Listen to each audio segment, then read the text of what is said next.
Assalamualaikum warahmatullahi wabarakatuh. Kami dari kelompok 6 akan membahas tentang kelainan sirkulasi cairan tubuh dan asam basa. Sistem sirkulasi darah adalah suatu sistem organ yang berfungsi memindahkan zat ke dalam dari sel. Sistem ini juga menolong stabilisasi suhu dan pH tubuh. Cairan tubuh adalah larutan yang terdiri dari air dan zat tertentu. Cairan sangat dibutuhkan dalam rangka menjaga kondisi tubuh tetap sehat. Asam dan basa, istilah asam berasal dari bahasa Latin acetum yang berarti cuka, sedangkan basa berasal dari bahasa Arab yang berarti abu. Macam-macam kelainan sirkulasi dan cairan tubuh. Yang pertama, oedem atau edema. Oedem adalah keadaan patologis pembengkakan karena terjadi akumulasi atau kelebihan cairan yang terjebak di dalam jaringan tubuh. Macam-macam edema, ada pitting edema dan non-pitting edema.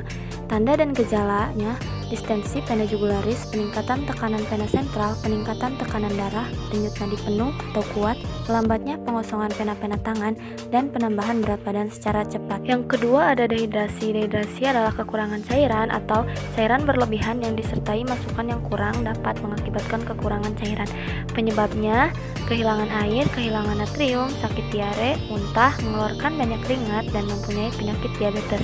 Tanda dan gejala dehidrasi yaitu kulit kering, turgor kulit buruk, bola mata lembek, otot menjadi kaku, merasa mual sampai muntah, dan kepala menjadi sangat ringan saat berdiri. Hiperkalemia yaitu suatu keadaan dengan kadar kalium serum lebih atau sama dengan 5,5 mili ekuivalen per liter. Penyebab hiperkalemia, ekresi yang tidak memadai, redistribusi Ka plus dalam tubuh, asupan yang meningkat.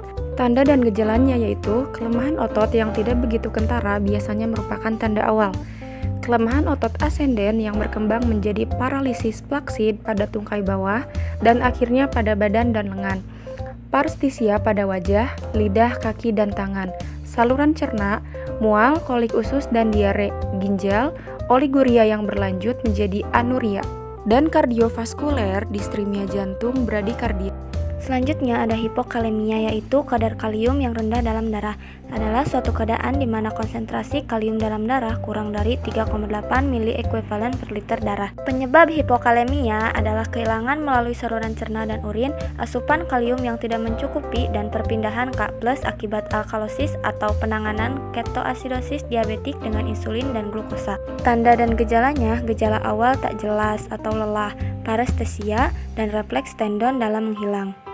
Selanjutnya, hipernatremia adalah suatu keadaan di mana kadar natrium dalam darah lebih dari 145 mili ekuivalen per liter darah. Penyebabnya yaitu konsentrasi natrium darah yang tinggi secara tidak langsung menunjukkan bahwa seseorang tidak merasakan haus meskipun seharusnya dia haus, atau dia haus tetapi tidak dapat memperoleh air yang cukup untuk diminum. Tanda dan gejalanya yaitu fungsi ginjal yang abnormal, muntah, diare dan demam, keringat yang berlebih, selaput lendir yang kering dan lengket, kulit yang merah, panas, dan lidah yang kering, kasar, serta merah. Selanjutnya hiponatremia, yaitu konsentrasi natrium yang lebih kecil dari 136 mili ekuivalen per liter darah.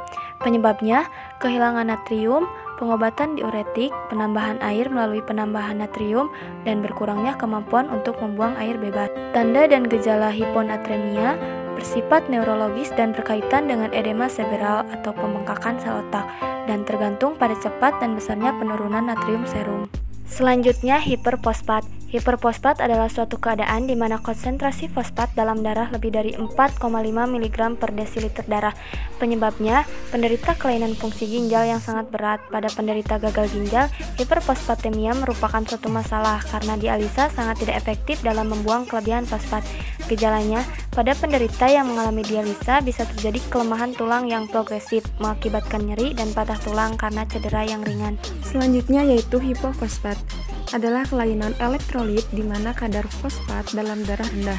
Penyebabnya yaitu gangguan pengguna alkohol, pemberian makan kembali pada mereka dengan malnutrisi, hiperventilasi, ketoasidosis diabetik, luka bakar, obat-obatan tertentu. Gejalanya yaitu kelemahan, kesulitan bernafas, dan kehilangan nafsu makan. Mekanisme terjadinya kelainan sirkulasi. Agar tubuh dapat berfungsi dan berlangsung normal, maka memerlukan sirkulasi darah yang baik. Sebagaimana pada tubuh yang normal, fungsi sirkulasi darah dapat berlangsung normal dengan peran jantung dan pembuluh darah. Tetapi beberapa gangguan dapat menghambat sirkulasi darah, seperti kondisi berikut ini: kongesti, embolus, perdarahan, shock, trombosis, dan infark. Penyebab dan gejala terjadinya kelainan asam basa. Asidosis respiratorik. Asidosis respiratorik adalah kondisi di mana keasaman darah berlebihan karena penumpukan karbon dioksida dalam darah akibat dari gangguan fungsi paru-paru. Penyebabnya, pengeluaran karbon dioksida oleh paru yang tidak kuat akan menyebabkan terjadinya asidosis respiratorik. Gejalanya yang dirasakan berupa sakit kepala dan rasa mengantuk yang akan berlanjut menjadi penurunan kesadaran dan koma jika keadaannya semakin memburuk. Selanjutnya, asidosis metabolik, yaitu kondisi di mana keasaman darah berlebihan yang ditandai dengan rendahnya kadar bikarbonat dalam darah.